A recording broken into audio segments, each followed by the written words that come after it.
Welcome everybody to today's Focus Friday. We had a little bit of a change in the lineup, Jeff. We had Dr. Mandy Cohen, and I'm not sure if she heard Jennifer Husky was going to be on and she was intimidated by that with having an expert from Novant Health, or whether she might have got leaked to her that I was exactly thrilled with the governor's restrictions. Was it something like that? But we do have Representative John Bradford, and John is putting a lot of bills up in the House that's impacting small business, and so we're thrilled about that. So I'm going to at first recognize Jennifer Husky. Jennifer is representing Novant Health. They are our presenting sponsor of our Focus Friday program. We also want to acknowledge WSIC and Business Day, Cornelius Today, our supporting sponsors. But Jennifer, give us an update. I know you've got a lot going on with Novant Health. We do. Thanks, Bill. Appreciate that. Just a couple things we want to mention. We were very excited to partner this week with Bubba Wallace and the 2311 team, the new NASCAR partnership, and really just appreciate his efforts to help curb the hesitancy about the vaccine in the underserved and communities of color. So that was one big announcement that came out Tuesday, I believe. And also another kind of feather in the cap, if you will, of fighting this vaccine from Novant Health's point of view is an additional clinic has now been added in the Lake Norman area. So we have added a new site for vaccination, and I'll just run through really quickly the address and the dates and times about those who are eligible for vaccination. It's in the old Novant Health Medical Group building, which was at 17220 North Cross Drive, Suite 110. And we can hold up to 500 appointments there per day. So this is a great asset to the north side of the community. And the vaccination times are 8 to 5 and by appointment only. So if you haven't heard, and it's a terrible reflection on me if you haven't heard this, but please check and see where you are as far as being able to be eligible for vaccine 1 or get your second vaccine at getvaccinated.org. So I'm just going to leave that there. There's a lot more to share, I know, on today's call. So I will turn it back over to you and appreciate my time. Thank you.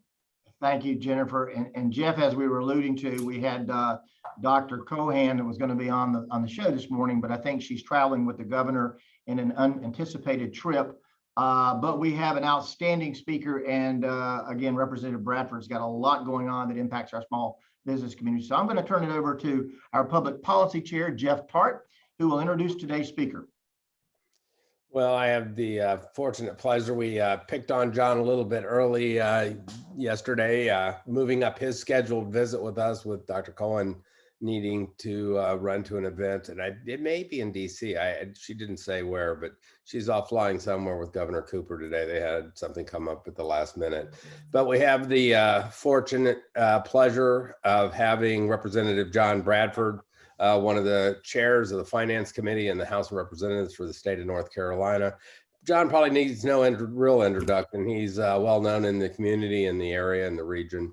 He's a lifelong entrepreneur, former IBMer, owns 2 businesses that he started from the ground up, employs piles of people, understands the difference of signing the front of a paycheck versus just the back of a paycheck, has 2 successful businesses, I believe, pet screening, and also in Park Avenue Properties. So he's a well-known, well-regarded businessman. One piece of trivia before I turn the floor over to you, John, is the set of beige books with the red stripes. Are those the state statutes? They are, yeah. They're the journals from the library. Yeah, they just toss them. And so I went to the library and said, I have a library in my house. I need books. And so they collected them for me, and I just would pick them up and bring them home. Well, interestingly, with you being back, they will actually send you all the current ones. Oh, I know. Yeah, I have those too. Yep. Yeah, which was for everybody watching along. Those are all the general statutes for all the laws in the state of North Carolina, which John has memorized. Oh, yeah. But the interesting things, if we pull out the current volumes, you will find Representative Bradford's name, as he has impacted and written several of those statutes himself, which is quite impressive. So, John, today is what we would have done next month, but Yeah, if we sure. trying to get a legislative update on what's going on in Raleigh and how it impacts us locally, that'd be most appreciated. Yeah, no, actually the timing is really, really great. So I'm sorry Secretary Cohen couldn't make it, but most certainly delighted to be able to fill in the schedule. It's good to be with many of you. I know so many of you consider to be friends, and I've been a longstanding member of the chamber, so appreciate all that you do.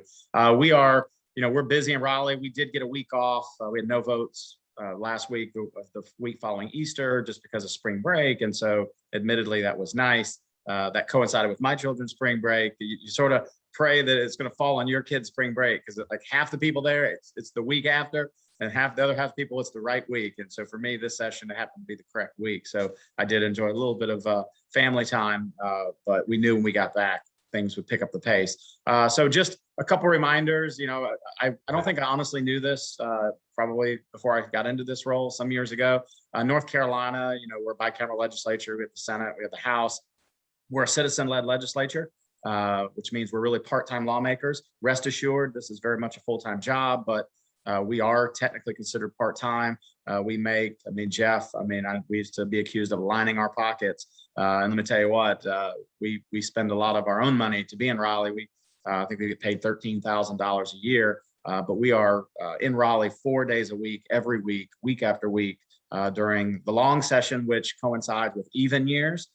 We do 2-year sessions, long session, short session. Long sessions always are on odd years, excuse me. So we're in 2021, so we're on a long session. We typically go in mid-January and we'll stay through at least the end of our fiscal year. Typically, we go into maybe a week or two in July, because once we finish the budget to beat the June 30 deadline, then we'll typically have a few other omnibus bills we need to take care of, like a reg reform bill or something to that degree.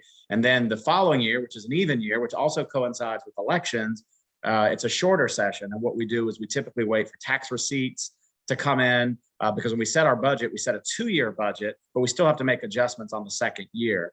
We're running, North Carolina is about a $24 billion budget state.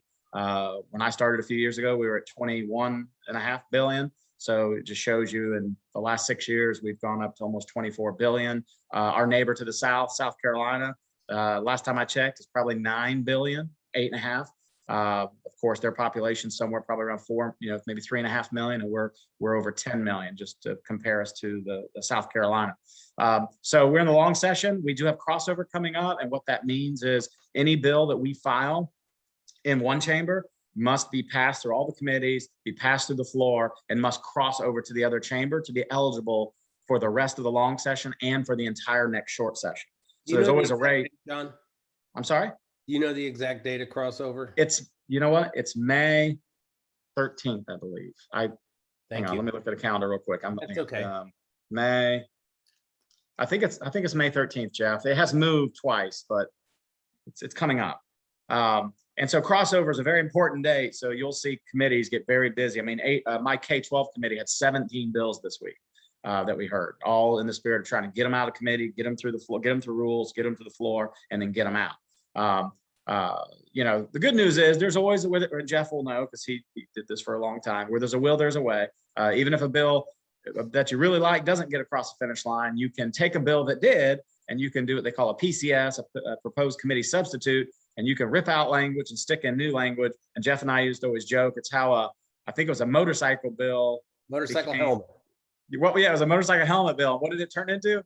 Anti-abortion. Anti-abortion bill. Yeah, that was years ago, by the way. But it just to show the extreme of one subject matter, changing it as another subject matter. So there's a couple things I'll cover with you, as I think they'll be important to all of us. Elections. I saw a piece come out from Dave Yoakum this week saying local elections could be delayed. And I will just tell you that I'm not saying that his reporting is inaccurate, but as it relates to the municipal elections, Huntersville, Cornelius, and Davidson, I do not see that being the case. The reason why is these are not district races. These are races defined by township boundaries, regardless whether the census the populations went up or down, the town boundaries remain the same. So there really is no reason for the 3 towns to have a different election cycle. Where I do see things changing, which perhaps I didn't read Dave's article yet. I hadn't intended to, but I didn't get to it. Perhaps he was talking about the CMS or maybe even Charlotte City Council. Those probably will be impacted because they are districts and there are significant impacts based on population. So there is a likelihood that those people in office will get another go at it automatically because of the census. So, but for here locally, I don't see it changing. Huntersville has already passed a resolution and sent it to me asking to keep it the same. And Davidson has contacted me about doing a resolution. I have not heard from Cornelius, but that is up to them if that's what they'd like. And if so, they're happy that they can do that and send it to me, and I'll share it with the elections chair. The elections chair is Gray Mills. All of you know Randy Marion. That's Randy Marion's son-in-law. And Gray Mills is a really wonderful lawmaker. He is returning for, I think, a 4th term. He was back in the minority when Republicans were in the minority, but he came back after Representative John Fraley retired. So I wanted to hit that first. Another one that's going to be near and dear to the chamber is the payroll protection program, the expense deductibility. This is an issue that I have been fighting for. You know, there's always politics within politics. I'm a senior finance chair. I'm one of 4, and there has been sort of an even split, if you will, an ideology about should North Carolina do this. I have felt very strongly that we should. You know, but the good news is yesterday we held a press conference at 10:30 in the morning. I was one of the speakers at the press conference. The Speaker of the House had a few comments. Jason Sain, who's a senior appropriations chair. So you have appropriations and finance. Appropriations, they spend the money, and finance, we go and raise the money. And so there's always a battle between those 2 groups because they're always spending everything we raise. But Jason spoke, I spoke, the speaker spoke, and then we had the minority leader speak, which is really important because the minority leader, I would say in the past, there hasn't really been a great relationship between the minority leader and the majority leader, the speaker. And with Robert Reeves, who I consider to be a fine gentleman, he spoke on behalf of a lot of the Democrat lawmakers, and we had a big press conference on the House side, and then we went into the chamber and we voted this particular bill out 111 votes to 2. And what that really means is the federal government says if you took a PPP loan, it would already be forgiven, assuming you qualified and that you spent the money within the 8 to I think 12 weeks that it got extended to, or maybe even 24 weeks. But then the Congress originally intended that any expenses you had, such as payroll expenses, would still be deductible under your regular tax basis. And in fact, the Committee on Taxation for the Congress, U.S. Congress, thought that that was fair game. So they did not amend the Internal Revenue Code legislation when they did this. This was April of 2020, the original CARES Act. Well, the Treasury had a different opinion. The United States Treasury had a different opinion. They said that it violated Internal Revenue Code Section 265. I probably sound smarter than I am here. This is a Donna Moffat thing, because Donna's always emailing me, which I love, by the way. And they said, nope, no can do. The expenses, you can forgive the taxation, but any expenses are not going to be deductible. And I think Congress was caught off guard. So when they went back for the second round of money and distribution for COVID, they went ahead and made a technical correction and fixed it. I've heard people call it double dipping. I don't consider it that way at all, because businesses that took the PPP were required to spend it on payroll so they would keep jobs. And now North Carolina, we would have to conform to the federal government treatment of it. And if we didn't conform, then all that money that you got, you're going to have to pay a North Carolina tax on. And trust me, these business owners don't have the money to pay the tax because they've already spent it on their employees to save jobs. There were only 3 states left that have not conformed. And let me tell you who they are: California, Hawaii, and North Carolina.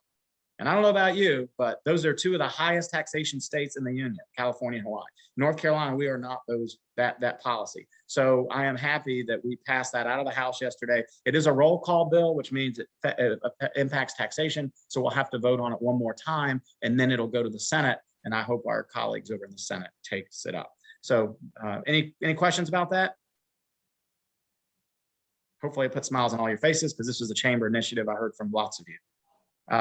Let's see, while we're talking about taxes, the federal government and North Carolina extended our tax deadline from April 15th to May 17th.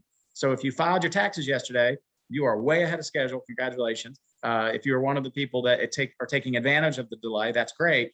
The one thing that we have to do in North Carolina, though, is we have to go and waive the interest requirement and the late fees, because even though we coupled with the government on the extension date, we have to go waive the interest. So we do have a bill working its way through the system right now that will waive all late penalties and interest if you file your North Carolina taxes between April 15th and May 17th. I would expect that to pass the Senate and the governor sign it into law. So for all of our CPAs who are on the call today, or those of you that work with CPAs, I don't think there's any reason to hit the alarm button yet. I think we'll be okay there. Let's see, local things. I have filed a few local bills based on the requests of our towns. And so like in Davidson, there's an asbestos issue at a facility. And so I asked for an appropriation to help some asbestos infrastructure issues. In Cornelius, I filed an appropriations bill for money for the Kane Center of the Arts. I think I asked for $2.5 million. Rest assured, we will not get $2.5 million. But you know, I like to start high, because if you don't ask, you don't get. It's a basic thing in life. We all know that. And then in Huntersville, we have a ocular melanoma issue that's out there. They have a farm out there, and I forget the name of the farm, but it's a unique farming kind of food to table type situation. So there are some things I'll be working on for appropriations, hopefully for our 3 towns. I don't consider this, you could work pork. I don't consider this to be pork, because these are all good programs and things that drive my district, all of what impacts all of us. And I think that's a good thing. Let's see. Summer school, we did pass a summer school learning choice bill that has been signed into law by the governor. Basically, that means that parents will have the choice to send their kids back to a 6-week program in school learning over the summer. If you are going to travel, you don't have to send your children. It is a parent choice thing. The good news is it will kind of help familiarize these students with in-room instruction before they go back to school in the fall once again. So that bill has passed. The budget is working its way through the cycle. The way the budget works in North Carolina is the governor always sets the initial sort of cut at the budget, and then he will send it, in this case, it's been a she in the past, but Governor Cooper will then send it to the chamber that is in charge of receiving the budget that particular session. And it rotates every 2 years. It just goes back and forth. This cycle, the budget goes from the governor to the Senate. So the Senate gets first crack at making their changes and amendments to the governor's budget. And then when they vote it out, it will then come to the House. And then we will make changes to it.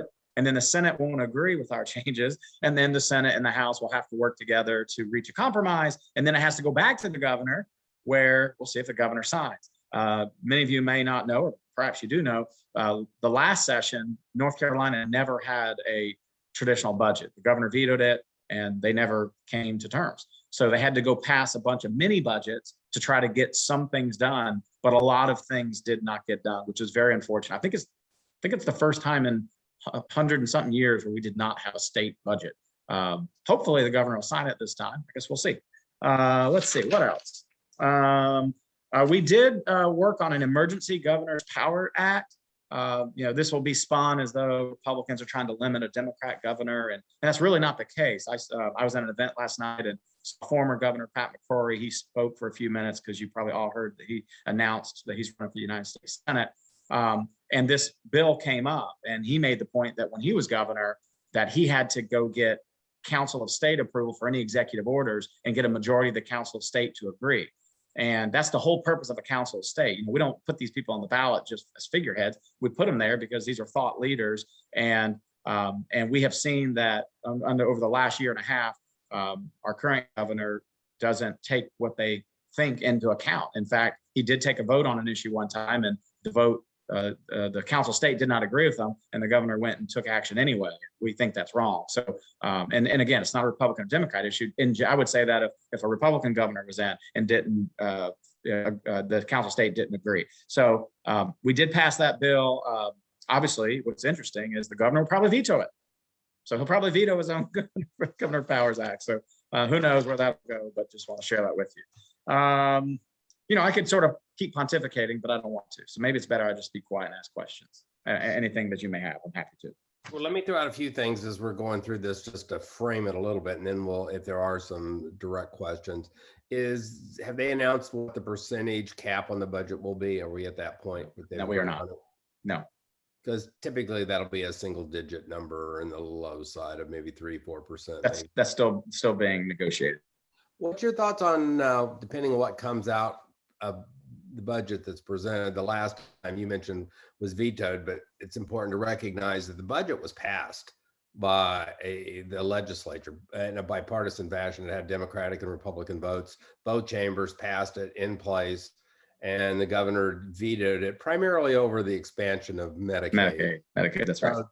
Two questions that fall into that. What, if you were looking in your crystal ball, what's being ruminated around the hallways of projections of the governor vetoing this budget? And then I know Senator Corbett, who was a member of the House until this recent election, has been working on floating legislation that would help ensure a good component of those in the Medicaid gap area. I wouldn't call it necessarily Medicaid expansion, but it seems to function similarly. What's the word on those two issues? Yeah, those are great questions, Jeff. So let's talk about the governor first. I think the governor's decision to veto the budget, they realized that it had a trickle down effect during last election because the Democrat Party lost seats in the House, and so Republicans made gains. And I think a lot of it had to do with the fact that people were frustrated that we didn't have a budget. And and we were still open for business because we have these things called reoccurring budget items, which constitutionally certain things have to happen, but there's a whole litany of non-reoccurring budget items. So I have just sort of heard in the hallways that the governor is going to be more likely to want to work and get a budget done this cycle. But that is not from anyone official by any means. That's just what I would truly till you get there. Hallway lobbyist talk that I pick up on. And being senior finance chair, I do a lot of listening, a lot less talking right now. Just because these things are always fluid. So that's what I'm hearing. We'll see what happens. In terms of Medicaid expansion, I think, the last budget, Republicans were saying, hey, we're open to discussing Medicaid, but we're not going to hold our state budget hostage because of it. We need to have a real informed choice. Most people that I know when it comes to Medicaid expansion, it seems reasonable people, whether you're Republican or Democrat, comes back to the same thing. And that is, we need to expand healthcare for people who genuinely and absolutely need it, and make sure that we're not giving windfall coverage to people that are capable and competent of going and getting a job and earning their healthcare. There's a giant difference. And so, I maybe Senator Corbin is focused on something like that. I will say I do a lot with the IDD community, which are intellectuals with developmental disabilities, specifically Down syndrome, although there's lots of other types of IDD. And we have these things called innovation waivers. And we have way too many backlogs of people that are qualifying for innovation waiver slots, but we don't have the money. So I actually filed a bill with a Democrat and two Democrats and another Republican. So sort of a 2-2 bill that would help expand innovation waivers. It's about a $53 million line item. It's not Medicaid expansion, but it is an expansion of healthcare because once again, I recognize that there are certain groups of people that absolutely need healthcare coverage. So I hope that answers your question, Jeff.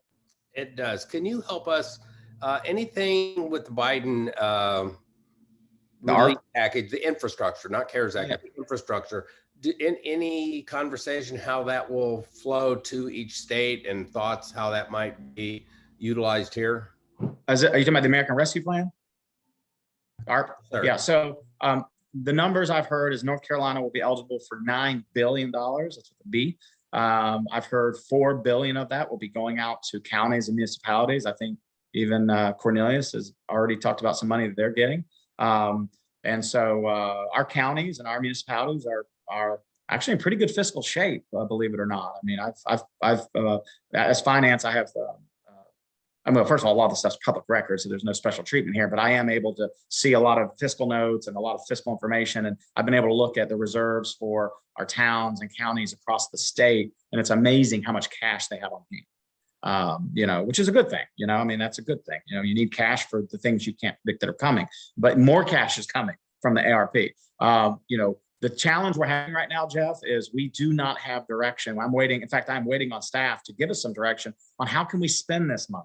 We know we cannot use it for tax cuts. The government doesn't want to give money out for you to then go reduce taxes. That's not what they want you to do. You can use your own money to reduce taxes, which North Carolina will continue to do because we've, I think, done a really great job in the last decade of pulling ourselves out of debt and be able to have what I call good tax reform policy. And so I see us being able to do some tax cuts, not using the government money, but that will give us some money to use. This PPP, for example, the PPP exposure just to conform to the federal treatment is going to cost $650 million. That's the cost. That's the price tag. Meaning if we didn't conform, businesses would have to pay those taxes and we'd have a $650 million line item coming into the budget. So it's a shortage, and North Carolina always has a balanced budget. We do a great job of knowing where we have the gaps. So $650 million, I would like to think some of the money could go for that. So we are waiting on direction, Jeff. Now it's kind of a long answer to your question, but the money is coming and we will, I think, put it to very good use. Yeah, and I think it's important for people that are listening in know that legislatively or a regulatory requirement that all the municipalities carry an 8% fund balance of their total budget. So that's the statutory requirement. Right. Many of them are running at 30 and 40 and 50% of their budgets. Gotcha. And you touched on something early, and it's sort of we're here now, is the omnibus bills. Typically, there's a tax omnibus bill. Typically, there's a regulatory reform. Yeah. Any particular line items you see being embedded in those, or rates? Any discussion on, floors or corporate income or what have you? Those, obviously right now, kind of where we are is the senior finance chairs on the Senate, the senior finance chairs on the House. We've been in discussion about tax policy in general. Senator Paul Newton, who's to the north of us, who I consider to be really great guy and probably one of the smartest guys in Raleigh, super, super grounded guy, and like him a lot. There is concurrence that we're going to continue to do tax reform. Our personal income tax is at 5.25 right now. I think 10 years ago, Jeff, what was it? It was like 7.9 or something, or close to. Yeah. So we've brought personal income tax down from 7.9 down to 5.25 over the last, we'll call it eight years. And corporate income tax has come down from, I think, 7% down to 2.5, I believe is the number. So there is, I think, continued interest in trying to continue to drive those numbers as close to zero as we can. It will be hard we would not get to zero by any means, but that's always, I think, the thinking. There's other discussions about raising when you're married, but filing jointly, I think is the term, or, we have these thresholds, and I know we have these CPAs on the call, and but there are levels of the first amount of money that you can get for your household, standard deductions, where you don't pay taxes on. So another way of tax reform would be to raise those standard deductions, whether you're married filing jointly or married and filing individually, or your tax credits for children, for example. But none of those things, Jeff, are completely worked out because the governor just released the budget maybe 2 weeks ago. So it finally just got to the Senate. So we still are relatively early in that process. But I think when we get to the end, there will be continued tax reform. So let me do this, and maybe we can open it up to the floor and folks that have individual questions.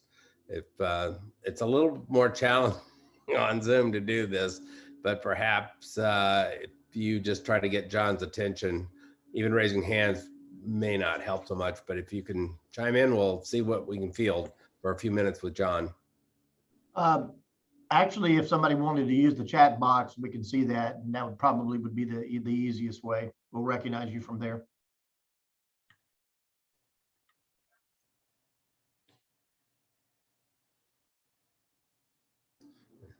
This is a group that I know has it has questions, so. Yeah, I wouldn't think I'd stump this crowd. There's something in it. John, I think Jay Leesman has a question. Jay, you want to Jay. ask a question? Jay, thanks for your emails, by the way. I get them. You're still muted, Jay. There we go. Yeah. We're good? Mm-hmm. Cool. Instead of going through, I appreciate what you do for us, John, and thanks for replying to the emails. John gets gets a whole lot of things from the financial people associated with the chamber, I think, because we start filling out all these things and some of us get very cynical. And I try to be kind of nice, but thank you for responding. Having said all that, the question I've got is more of a process than it is a certain things. You know, we battle what you all do in Raleigh most of the, 365 days a year when we're, working with our clients. And the most frustrating thing I have is this concept of coupled versus decoupled from what the federal government does and policy they set. And I guess my question is why does it seem to take so long in the process for the state to either decide to get on board or not get on board with what federal law is? And I asked that question because it causes grief with us because of the refiling of returns we have to do, or the amending of returns, or telling clients, look, you just need to extend. I mean, we have extended probably 70% of our business returns. If they got a PPP loan, they've been extended. And it's simply because we know something's going to change every day, and we don't know what's changing and what's not changing right now. But this concept of coupled versus decoupled from the law, can you talk on that a little bit? And Yeah, sure. Why there is, last year it took to June or July for North Carolina to decide to change their medical HEI floor to agree to what the Fed had. And we had to go through and amend some elderly clients' returns because of that. And so just if you will address that, and I appreciate it. Yeah, so every year we do what we call a IRC update, Internal Revenue Code update. And many states, by the way, do not have auto conformity. They've chosen to have to make the conscientious decision to conform, or couple, decouple would be another way. Either you can conform, not conform, or couple with the government, or decouple. All those words would be synonymous with each other. So I really don't know the genesis of years ago of why North Carolina took the position from the get-go that we don't want to have auto conformity. I suspect it's because maybe the feeling was, there's things coming down from the government that we wouldn't want to do, and we would rather make the choice to either join or not join. The reason it takes long is because it's it's a process, right? I mean, I told you we're a bicameral legislature. We have a Senate, we have a House, we have committees. Every bill has to be voted on, 3 times, has to go through committees. And then when you get through one chamber and you feel like you just got across the finish line, you really just kind of lapping the track once, and you got to do it again. Then it's got to go back through committees on the other side. And that's all there to make sure that, bills are, I guess, properly vetted, and it can be, depending where you are on it. Like if you have a bill that's being held up by the other side, it gets really frustrating. But if you have a bill that gets held up by the other side and you don't support it, you like the system. So I'm very careful not to be critical of it. I just have to understand the rules and know how to navigate it. So to answer your question, we do not auto conform. We have this bill called an IRC, Internal Revenue Code update bill. Every 2 years we pass that bill, and we have staff. The staff in Raleigh, these are really, really smart people. We have some of I don't have anything to compare it to. I've never served in another legislature, but I would believe that we have some of the best staff in the country. And these folks really understand our policies in North Carolina, and they are able to look at what the federal government has done. They can dissect these very complex legislation coming from the feds, and then come in with agency recommendations. And what happens is we'll have the Department of Revenue come in with an agency recommendation, or Department of DPI, Public Instruction. And so obviously, as it relates to Internal Revenue Code, we want DOR to have buy-in on these things. So, I'm trying to just give you my perspective as to why. Even Jeff could probably pile on, because he probably has his own thoughts. But I do think it's just to be more thoughtful. It's definitely not to yank anyone's chain and make it seem like but it just takes time. Yeah, that's what it is. Obviously, when I respond to your emails, I'm like, hey, I think this is going to happen, but I'm kind of hedging with you, going file an extension because I think we're going to get there. because I can't make any promises. I'm one vote on one chamber. That's what I am. Well, I think though, it's this is what we hear from our clients. I And understand. the frustration is that it seems like some things can show up one day and it just takes a day and it's done. Mhm. And then something else that impacts so many people, and maybe that's why, because it impacts so many people, or it's not a bit, you sometimes wonder, is it better from a publicity perspective to drag it out? Or, Yeah. what's the purpose, like you said?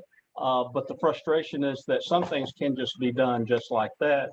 And other things, it takes years. And I know there has to be a reconciliation with what can the state do, but I mean, it seems like everybody's just printing money left and right now, and not really thinking the whole way through on certain decisions. But anyway, it's just we hear the frustration.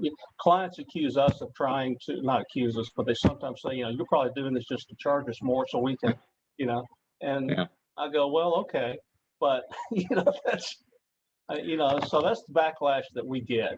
Yeah. Well, I will say, Donna, I mean, obviously I'm friends with Donna, I'm friends with you, I'm friends with this chamber. Your emails are meaningful. Like, they matter, because when I stand up in front of my caucus, which I have done on this PP issue, I was the voice in our caucus to advocate for this. And I was able to cite that my own chamber and members from my community are contacting me. And I think a lot of times elected officials throw that stuff out there, and if you were to call them on the carpet, they'd have to scramble to go find some emails. Well, I really have them.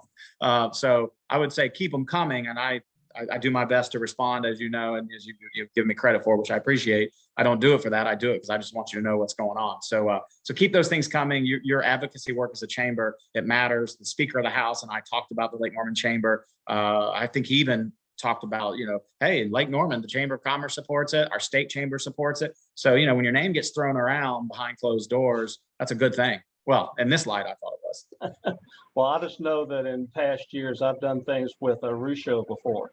Oh, yeah. Yeah. Oh God, that was, he wanted to fix the plane while it was flying.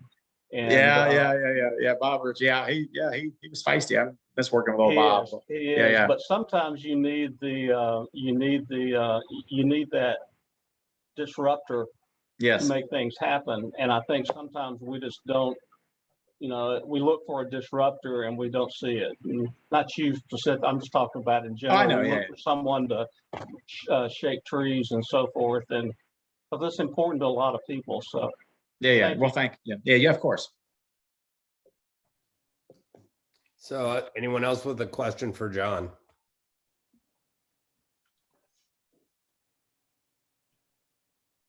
All right, it looks like we're going to be pretty quiet. Awesome. Well, Representative Bradford, any final thoughts you want to leave us with? Yeah, I just want to make an invitation. Come see me in Raleigh if you want to take the train up. Our government, we see a lot in the news how the government's dysfunctional and this or that. Yeah, it can get crazy, but the reality is, the government system, at least here in North Carolina, I do think it works, and we may have our differences, from ideology, Republican versus Democrat, or House versus Senate, or legislative versus executive, whatever. But it is still sort of moving to be able to come up to Raleigh and see some of the history of our great state. And if you want to make the trip, it'd be my honor to give you things are still relatively difficult to get into because of COVID, but I can, get you in to at least see the chamber floor, actually get you down on the floor, even get you recognized in the gallery. So if you want to come up and bring a colleague or two, I can do that. So I encourage you to do it. Those who come see me, I think they will. I'm pretty confident that they enjoy their time. And so I can't do it if you don't make the trip. Tuesdays and Wednesdays are best because Mondays, I typically leave here around noon. We have session around 7 p.m. at night on Monday nights. Although this session, we have not had a Monday vote yet. But we eventually will, I know. And then Thursdays, we typically have session early in the morning because they want to get us out back to our districts. By 2-3 o'clock, we can hit the road for home. So Tuesdays and Wednesdays are best.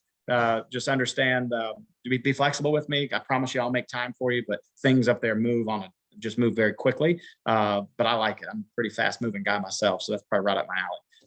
And for all of our local electeds here on the call, appreciate what you do. You probably actually matter more than anything, frankly. And then the chamber can't thank you guys enough for doing what you do, your advocacy pieces, your position statements. Those things are very, very, very helpful, especially for me, who I represent District 98. And this is not a John Bradford vote. This is a vote of the groups that I represent. And the chamber obviously is one of those very important groups. So thank you for having me. I know I was going to do this next month, but when there was an opening, I figured I had an opening, let's do it.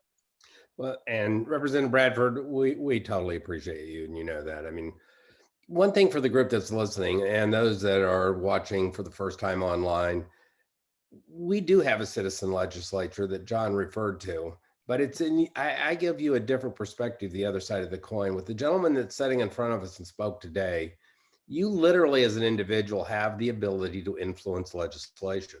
We see it with Jay Leesman and folks like that have been kind enough to share their thoughts and ideas and language and constructs on legislation and laws and how they impact our businesses.